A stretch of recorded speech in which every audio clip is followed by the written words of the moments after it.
안녕하세요, 여러분. 혹시 번아웃이라는 말 다들 잘 아시죠?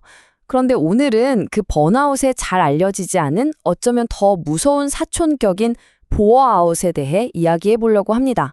이게 사실 우리 주변에 훨씬 더 널리 퍼져 있을지도 모르는 현상이거든요. 한번 깊이 파고 들어보시죠. 퇴근하고 집에 오면 몸이 그냥 녹초가 되잖아요. 그때 한번 생각해 보세요.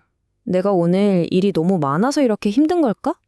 아니면 솔직히 한 것도 없는데 그냥 이 일이 너무 지겨워서 힘든 걸까? 바로 이 질문이 오늘 우리가 풀어갈 이야기의 시작점입니다. 보통 번아웃하면 과도한 업무랑 스트레스 때문에 모든 에너지가 다 타버린 상태를 떠올리시죠?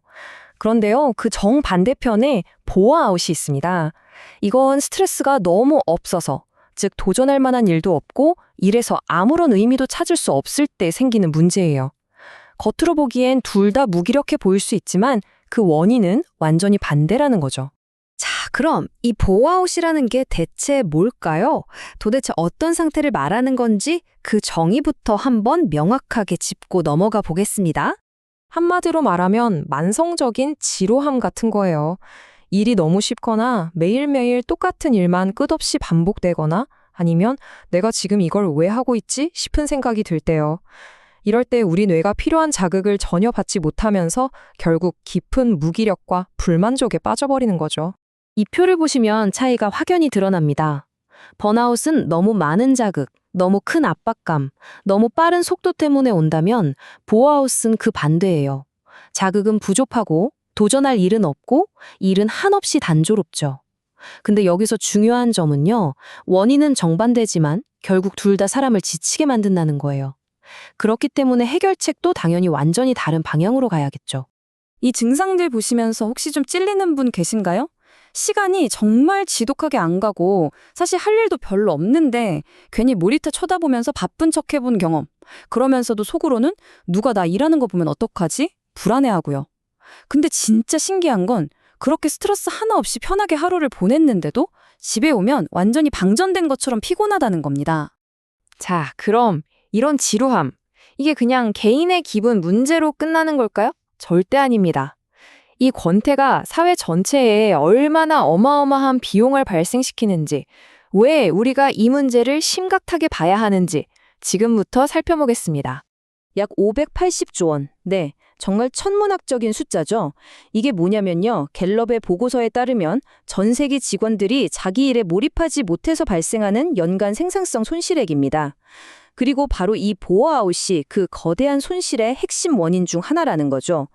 그러니까 이건 더 이상 일하기 싫다 같은 개인의 감정 문제가 아니라 회사와 경제 전체에 막대한 손실을 입히는 명백한 비즈니스 리스크인 겁니다.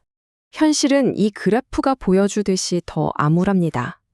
전 세계 직장인 10명 중에 자기 일에 진짜 푹 빠져서 몰입하는 사람이 고작 2명뿐이라는 거예요.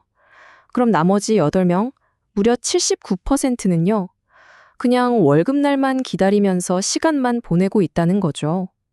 그리고 이들 중 상당수가 번아웃 상태에 있을 가능성이 아주 높다는 이야기입니다. 사실 돈 문제보다 더 중요한 건 바로 우리 자신, 사람이 망가진다는 겁니다. 이런 만성적인 지루함은 결국 심각한 우울증이나 불안감으로 이어질 수 있고요. 나는 여기서 아무 쓸모가 없나 봐. 이런 생각을 하면서 자신감을 잃고 배우는 게 없으니 실력도 녹슬게 되죠. 그러다 보면 결국 경력에 대한 모든 의욕이 사라지고 그냥 이직할까 하는 생각만 머릿속에 맴돌게 되는 겁니다. 자, 지금까지 문제의 심각성에 대해 충분히 이야기했는데요. 그럼 이렇게 아무런 이야기만 하고 끝낼 순 없죠. 이제부터는 이 문제를 어떻게 해결할 수 있을지 구체적인 행동 방법에 대해 알아보겠습니다. 가장 좋은 소식은 번아웃은 해결할 수 있다는 겁니다. 무슨 불치병 같은 게 아니에요. 여기서 꼭 기억해야 할 점은 이게 어느 한쪽만의 책임이 아니라는 거예요. 회사 리더와 직원, 개인, 양쪽 모두가 함께 움직여야만 해결할 수 있는 문제입니다. 우선 리더라면 무엇을 할 수 있을까요? 팀원과 자주 대화하면서 지금 하는 일이 개인의 성장에 어떻게 도움이 되는지를 계속 연결시켜줘야 합니다. 그리고 무조건 회사로 출근하라는 것보다는 업무 특성에 맞게 유연하게 일할 환경을 만들어주고 팀원 개개인이 어떤 것에 동기부여를 받는지 파악해서 그걸 잘 활용해야죠. 무엇보다 가장 중요한 건 우리가 하는 일이 얼마나 중요한지, 어떤 의미가 있는지 끊임없이 소통해서 목적이 있는 문화를 만드는 겁니다. 그럼 우리 자신은 뭘 할 수 있을까요? 그냥 회사가 바뀌기만 기다릴 수는 없잖아요. 단조로운 업무에 나만의 작은 창의적인 프로젝트를 더해서 재미를 찾아보세요. 남는 시간에 새로운 기술을 배우는 것도 아주 좋은 방법이고요.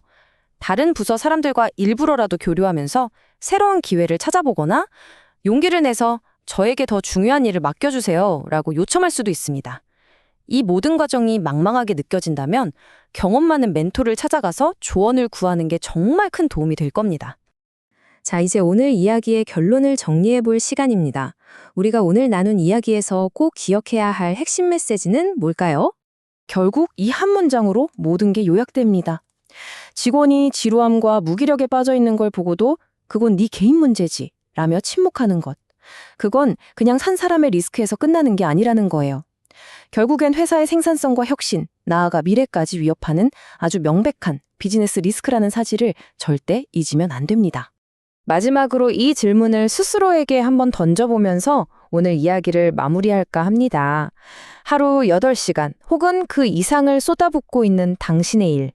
그 일이 그저 월급날까지 시간을 때우기 위한 수단인가요? 아니면 당신 삶의 목적을 채워주는 의미 있는 활동인가요? 이 질문에 대한 답을 진지하게 고민해 보는 것. 바로 거기서부터 번아웃을 벗어나는 첫걸음이 시작될 겁니다.